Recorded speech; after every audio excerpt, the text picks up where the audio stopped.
그리스도의 십자가라는 제목으로 말씀 증거하도록 하겠습니다. 오늘 이 본문의 말씀을 통해서 세 가지 저희들에게 이 십자가의 의미가 무엇인지를 설명해 주시면서 동시에 그 은혜를 받은 자들이 어떻게 살아야 될지를 구체적으로 우리에게 말씀하십니다. 함께 은혜를 나누고자 합니다. 첫 번째, 오늘 이 그리스도의 십자가를 통해서 우리에게 주신 은혜, 그리고 그 은혜를 받은 자 어떻게 살아야 될지 말씀해 주시는 것은, 주님께서 수치를 당하심으로 우리를 수치로부터 자유하게 하셨으니 그 자유를 누려야 한다는 것입니다. 주님께서 수치를 당하심으로 우리를 모든 수치로부터 자유케 하셨으니 그 자유를 누려야 한다는 것입니다. 여러분, 수치심이란 무엇입니까? 수치심이란 자기 자신을 부끄러워하는 태도를 의미합니다. 사람들이 대부분 자신의 목숨을 끊는 이유는 수치심 때문에 그렇습니다.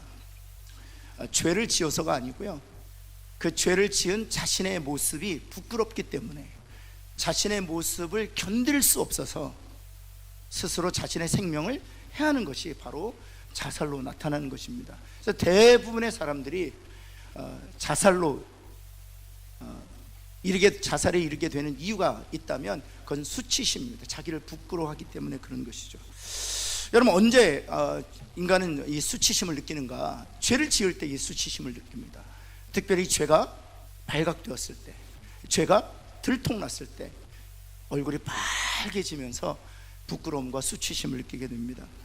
여러분, 아담과 하와가 죄를 지은 후 그들이 느꼈던 감정이 무엇이었습니까? 바로 이 수치심이었습니다.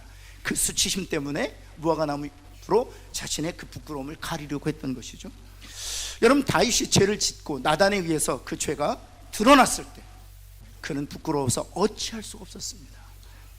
그것이 바로 수치심입니다. 그래서 침상에서 하나님 앞에서 철저하게 자복하고 눈물로 회개했던 것이 바로 수치심의 결과였던 것이죠.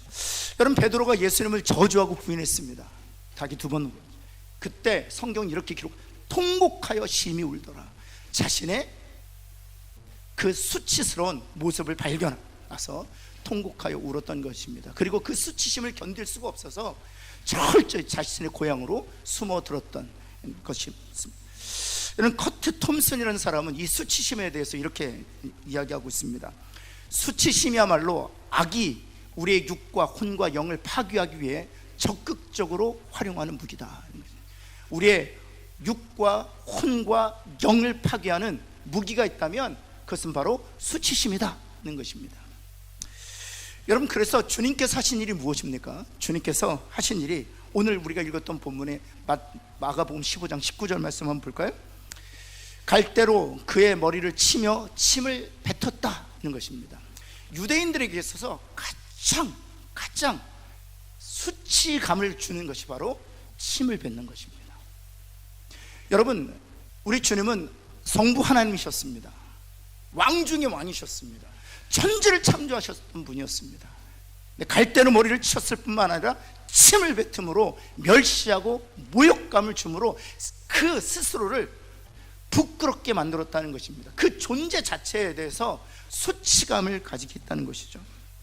여러분, 이사야 선지자는 이미 우리 대신 받게 될 예수님의 그 수치에 대해서 이렇게 예언하고 있죠. 이사야서 53장 3절 말씀 한번 볼까요? 그는 멸시를 받아 사람에게 버림받았다. 그는 멸시를 받아 사람에게 버림받았다는 것이죠. 이사야서 50장 6절은 또 이와 같이 증거하고 있습니다. 모욕과 침뱉음을 당하여도 내 얼굴을 가리지 아니하였느니라. 주님께서 침뱉음을 당하셨음에도 불구하고, 그리고 그 모욕과 멸시를 당하셨음에도 불구하고 그 침뱉음을 피하시기 위하여 얼굴을 가리지 않으셨다. 그 모든 수치를 다 받으셨다는 사실입니다. 여러분, 왜 주님께서는 이 모든 수치를 받으신 것입니까? 주님은 수치를 받으실 이유가 없었습니다. 주님은 하나님이셨기에 수치를 받으셔야 될 아무런 원인이 없으셨습니다. 그러나 그 수치를 받으실 때 얼굴을 가리지 아니하심으로 그 모든 수치를 다 받으셨던 이유는 바로 저와 여러분의 수치를 대신 담당하기 위함이라는 사실입니다.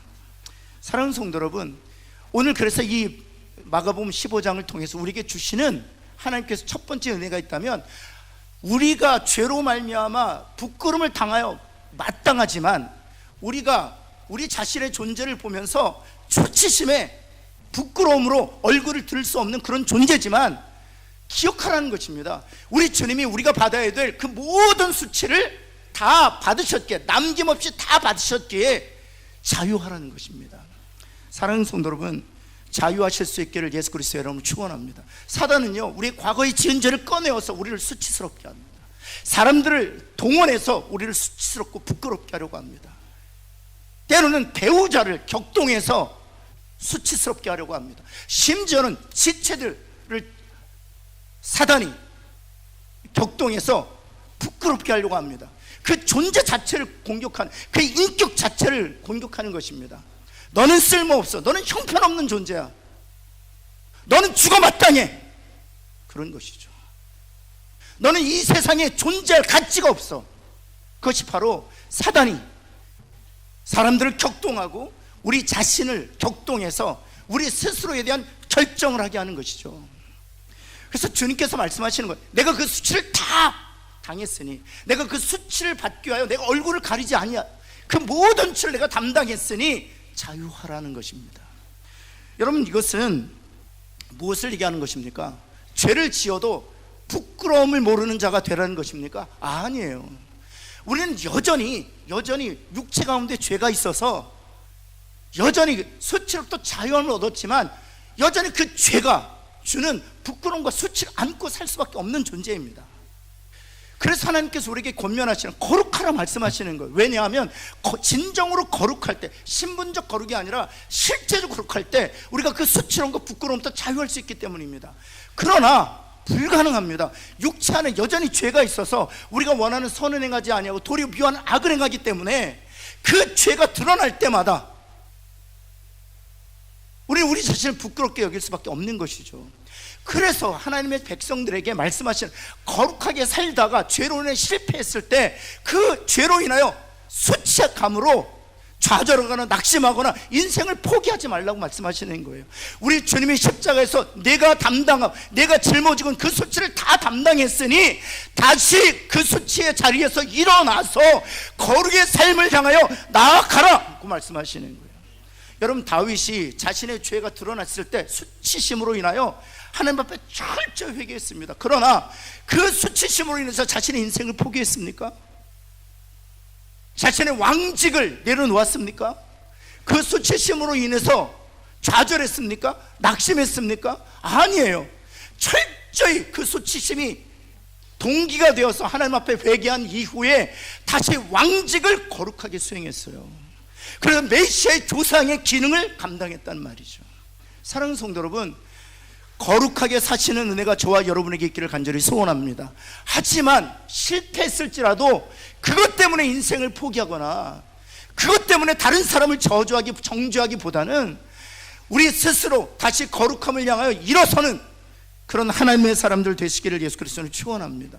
그래서 하나님께서 바울을 통해서 고린도 교회 성도들에게 권면하셔서, 그건 고린도 교회 성도들에게 권면하신 것이 아니라 오늘 사는 우리들에게 권면하시는 말씀이기도 해요.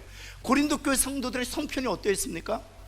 구원받아서 하나님의 자녀로 인침을 받았지만 여전히 파당의 문제가 있었습니다. 나뉘었었습니다. 여전히 음란의 문제로 고통받고 있었습니다. 성찬의 문제 가지고도 교인들 간에 다툼이 있었습니다. 먹는 문제 가지고도 신학적인 다툼을 그들이 갈등이 있었단 말이죠. 여러분, 고린도 교회의 그 죄를 열거하면 너무 많아요. 그런데 그 죄로 인해서 고린도 교회 성도들이 수치감을 느끼고 있었어요. 그때 하나님께서 바울을 통해서 말씀하시는 것입니다. 거룩하게 살라. 그러나 거룩하게 살 때 실패했을지라도 포기하지 말라. 낙심하지 말라. 그것으로 인해서 다른 사람을 정죄하지 마라. 너 스스로도 정죄하지 마라. 그러면서 하시는 말씀이 있다면 말씀이 이것이었습니다. 고린도후서 5장 17절 말씀, 누구든지 그리스도 안에 있으면 새로운 피조물이라. 이전 것은 지나갔으니 보라 새 것이 되어. 이전 것을 묵상하지 말라는 것입니다. 내가 새 것이 되었으니까 그 새 것에 주목하라는 것입니다. 사랑하는 성도 여러분, 죄로 말미암아 우리는 수치를 당해야 마땅한 존재였습니다. 그러나 주님께서 얼굴을 가리지 아니하고 그 모든 수치를 담당하심으로 우리를 수치로부터 자유케 하신 줄을 믿습니다. 거룩하게 사십시오. 그러나 실패할지라도 여러분 그것 때문에 부끄러워하지 말고 여러분의 인생을 포기하지 말고 다시 일어서서 다윗처럼 뚜벅뚜벅 예수 그리스도의 성품을 닮아가는 나아가는 저와 여러분 되기를 예수 그리스도는 축원합니다. 그때 우리가 해야 될 일이 있다면 이전 것을 바라보지 아니하고 그리스도 안에서 새롭게 피조되었다는 그 새 것을 주목하는 것입니다. 그것이 바로 우리를 일으켜 세우는 힘이 될 거예요. 그런 저와 여러분이 되기를 예수 그리스도에는 다시 한번 축원합니다. 여러분 두 번째, 여러분 주님께서 우리가 받아야 될 모든 고난을 받으심으로 우리도 주님을 위한 고난을 기꺼이 감당해야 된다는 사실입니다. 여러분 마가복음 15장 23절에서 주님께서 또 하신 일이 있어요. 수치를 먼저 당하셨어요. 그래서 우리를 수치로부터 자유케 하셨습니다. 두 번째, 주님께서 하신 일이 있다면 모략을 탄 포도주를 주었으나 예수님께서 받지 않으셨다는 것입니다. 이 모략은 어떤 기능을 가지고 있습니까? 진통제의 기능을 가지고 있습니다. 여러분 그래서 십자가에서 고통당하시던 그 예수님의 진통을 줄여주기 위해서 그 당시에 항상 늘 쓰던 몰약을 예수님 입술에 대어 주었습니다. 예수님께서 받지 않으셨어요. 여러분 대부분의 십자가에 처한 사람들은 그 몰약으로 일시 진통제를 맞은 듯이 몸이 육신이 마비되어서 십자가의 그 고통을 견뎌낼 수 있었던 것이었어요. 그게 일상적으로 통용됐던 것이었습니다. 그러나 주님이 몰약을 받지 않으셨다는 것입니다. 여러분 왜 그렇습니까? 왜 주님이 몰약을 받지 않으셨습니까? 심판으로 말미암아 주어진 그 고통을 남김없이 다 받으시기 위한 결단이신 거죠. 여러분 그래서 이사야서 53장 5절에서 이사야를 통해서 하나님께서 이렇게 증거하고 있습니다. 왜 주님이 그렇게 고통을 남김없이 다 받으셨느냐? 우리 한번 이것은 같이 한번 읽겠습니다. 처음 같이 읽을까요? 시작. 그가 찔림은 우리의 허물 때문이요 그가 상함은 우리의 죄악 때문이에요. 예, 그가 찔림은 주님 때문이 아닙니다. 주님의 허물 때문도 아닙니다. 주님의 죄악 때문도 아닙니다. 우리의 허물 때문이고 우리의 죄악 때문입니다. 같이 그 다음 같이 한번 읽어볼까요? 시작. 그가 징계를 받음으로 우리는 평화를 누리고 그가 채찍에 맞음으로 우리는 나음으로. 왜 주님께서 그 고통을 그 심판을 남김없이 다 받으셨느냐? 그럼 왜 진통을 거부하셨느냐?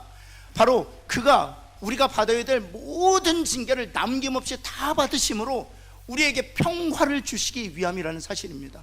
더 나아가서 그가 모든 채찍을 받으심으로 우리를 치료하시기 위함이라는 사실이죠. 사랑하는 성도 여러분, 주님께서 십자가에서 심판으로 말미암아 주어진 그 고통을 남김없이 다 받으셨기에 우리는 나음을 입게 되었고 우리는 천국에서 누리게 되는 하나님과의 교통 샬롬을 누리게 된 줄을 믿습니다. 때로는 제가 저 자체를 보면 참 고장나도 한참 고장났구나 이런 생각을 하게 될 때가 있어요. 또는 목회를 하다 보면 주변에 정말 많은 분들을 만나게 됩니다.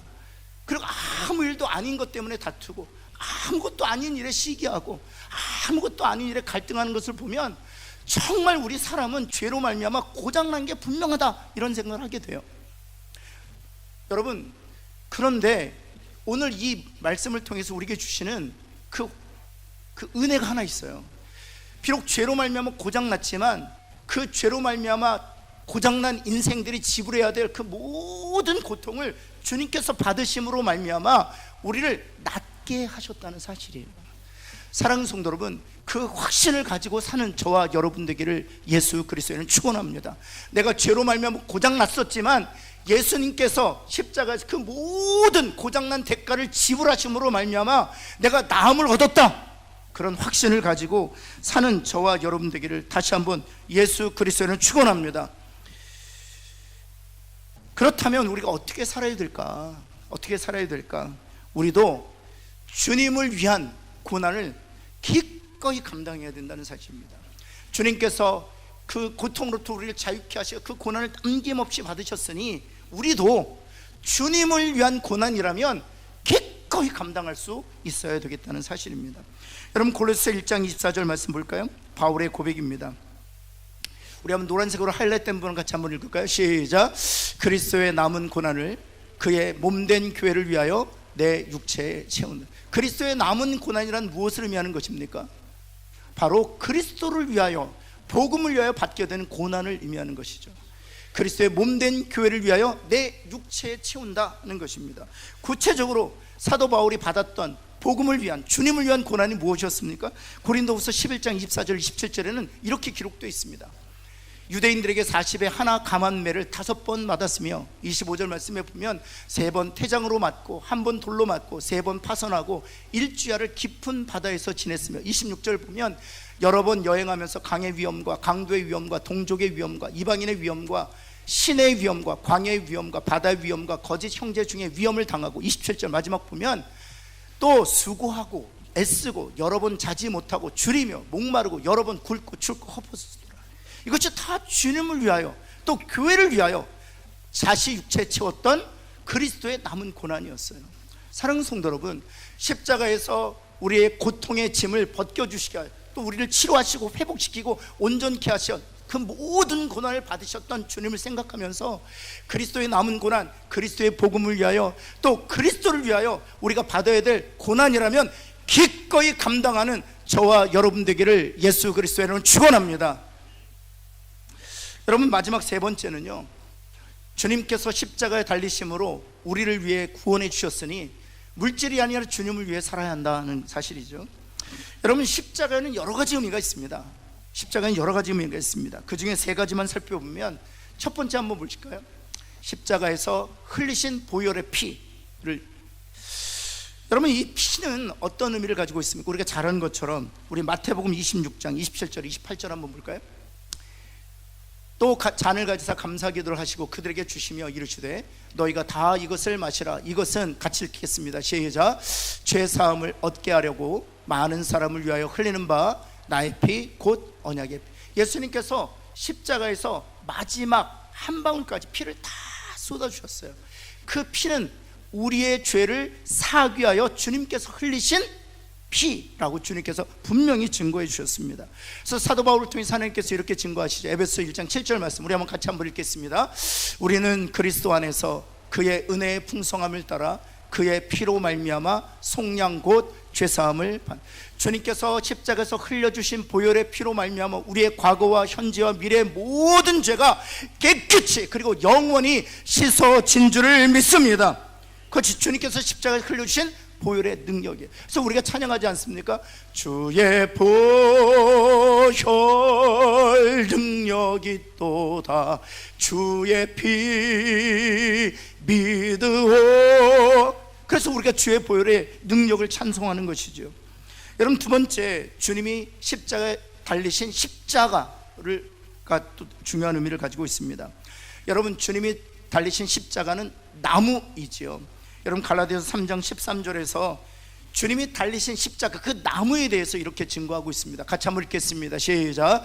그리스도께서 우리를 위하여 저주를 받은 바 되사 율법의 저주에서 우리를 속량하셨으니 기록된 바 나무에 달린 자마다 저주 아래 있는 자라 하였습니다. 여기서 기록된 바, 율법에 기록된 바, 그런 의미죠. 구약 성경에 기록된 바 나무에 달린 자마다 저주 아래 있는 자라 하였습니다 했던 것입니다. 여러분, 그렇다면 율법을 한번 찾아볼까? 신명기 21장 23절 말씀. 그 시체를 나무 위에 밤새도록 두지 말고 그날에 장사하여 내 하나님 여호와께서 내게 기업으로 주신 땅을 더럽히지 말라. 그 다음 같이 한번 읽어볼까요? 시작. 나무에 달린 자는 하나님께 저주를 받았으며. 왜 주님께서 나무 십자가에 달려 죽임을 당하셨느냐? 바로 나무에 달린 자는 누구로부터 저주를 받았기 때문에, 하나님으로부터 저주를 받은 것이기 때문에 그렇습니다. 그러나 주님이 주님의 죄악 때문에 하나님께 저주를 받은 것이 아니지요. 우리의 죄악 때문에 주님께서 친히 대신하여 저주를 받은 것입니다. 그래서 갈라디아서 3장 13절 하나님께서 바울을 통해서 증거하게 하신 것입니다. 주님께서 나무에 달리심으로 말미암아 우리가 받아야 될 그 저주를 대신 받으셨다는 사실입니다. 사랑하는 성도 여러분, 주님께서 나무에 달리심으로 말미암아 죄로 말미암아 우리가 받아야 될 그 인생의 모든 저주를 주님이 받으신 줄을 믿습니다. 세 번째, 그리스도의 십자가의 의미는 바로 그리스도의 죽으심입니다. 첫 번째는 보혈이고요, 두 번째는 나무에 달리셨다는 것이고요, 세 번째는 그리스도의 죽으심입니다. 여러분, 왜 주님께서 죽으셔야만 했습니까? 바로 로마서 6장 23절에서 증거하고 있죠. 우리 한번 볼까요? 죄의 삭은 무엇이라고요? 죄를 지은 자가 마땅히 지불해야 될 삭이 있다는 것입니다. 대가가 있다는 것입니다. 그것이 바로 죽음이라는 것입니다. 여러분, 이것은 모든 사람들이 죽음을 피할 수 없다는 사실로 증거되고 있어요. 이 땅에 있는 모든 사람들이 죽음을 피할 수 없다는 사실로 분명하게 증거되고 있습니다.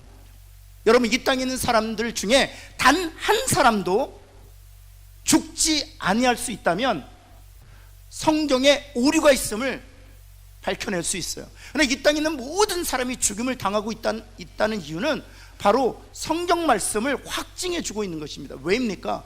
죄의 삭은 사망이 있고요, 로마서 3장 10절 말씀에 보면 의인은 없나니 하나도 없다는 것. 우린 다 죄인이라는 것입니다. 우린 다 죄인이기 때문에 그 삭을 죽음으로 지불하고 있다는 사실이죠.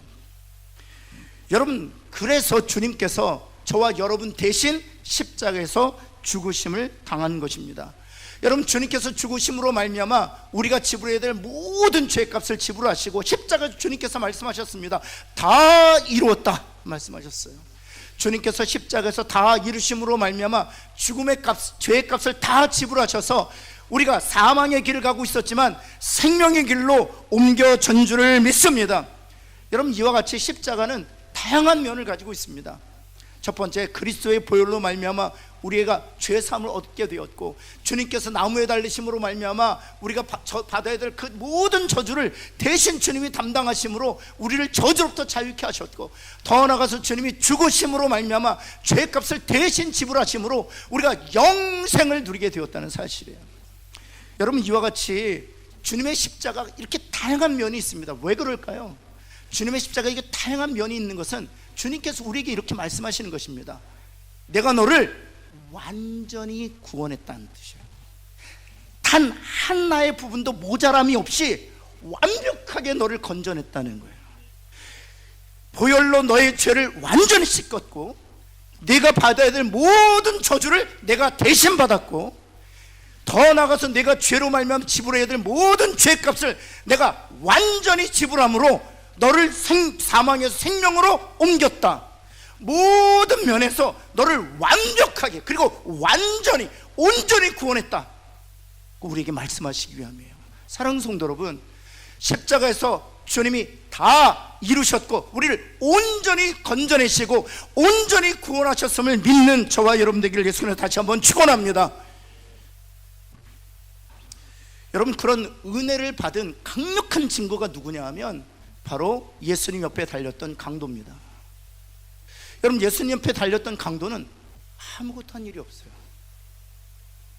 그가 하나님을 위해서 의롭게 살았던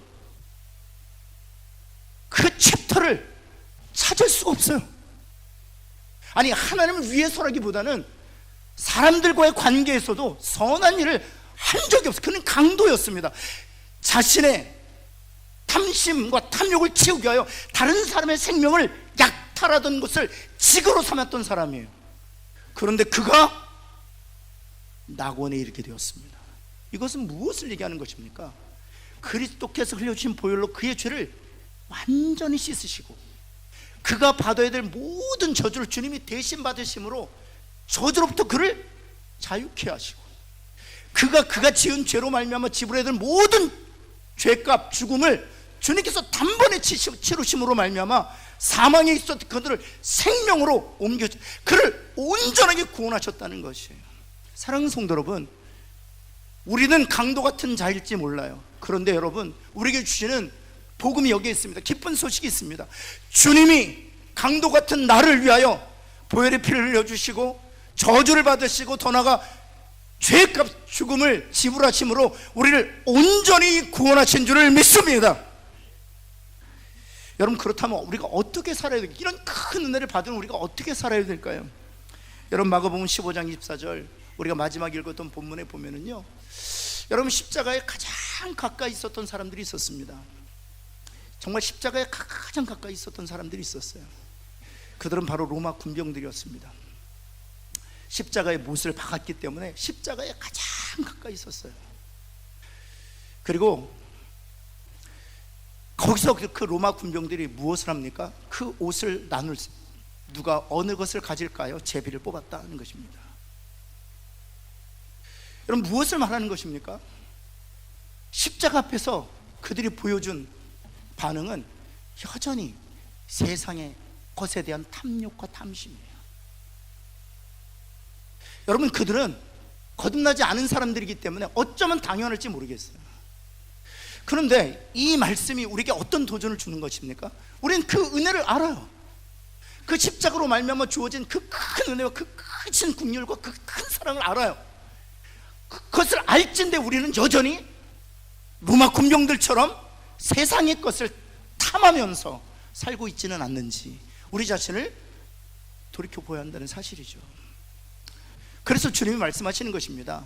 재물과 하나님을 겸하여 섬길 수 없다 하는 것입니다. 그래서 우리 그리스도인들에게 주시는 메시지이기도 해요. 여러분, 누가복음 19장 8절 한번 볼까요? 이 은혜를 얻은 자들이 보여주는 당연한 반응이에요. 삭개오 서서 주께 여짜오되 주여 보시옵소서 내 수의 절반을 가난한 자들에게 주겠사오며 만일 누구의 것을 속여 빼앗은 일이 있으면 내 갑절이나 갚겠나이다. 더 이상 세상의 것에 붙들리지 않았기 때문에, 하늘의 소망에 붙잡혀 있었기 때문에 이 세상의 것을 위하여, 세상의 것을 가지고 하나님 나라를 위하여, 그리스도의 복음을 위하여 아낌없이 나누는 삭개의 모습을 우리가 볼 수 있는 것이죠. 여러분, 사도행전 2장 44절 45절 초대교회 모습입니다. 믿는 사람이 다 함께 있어 모든 물건을 서로 통용하고 재산과 소유를 팔아 각 사람의 필요를 나눠주고. 왜 그렇습니까? 여러분, 이것은 단순히 주님의 사랑에 겨워서 자신의 것을 그냥 나누어주고 분배하는 그 이상이에요.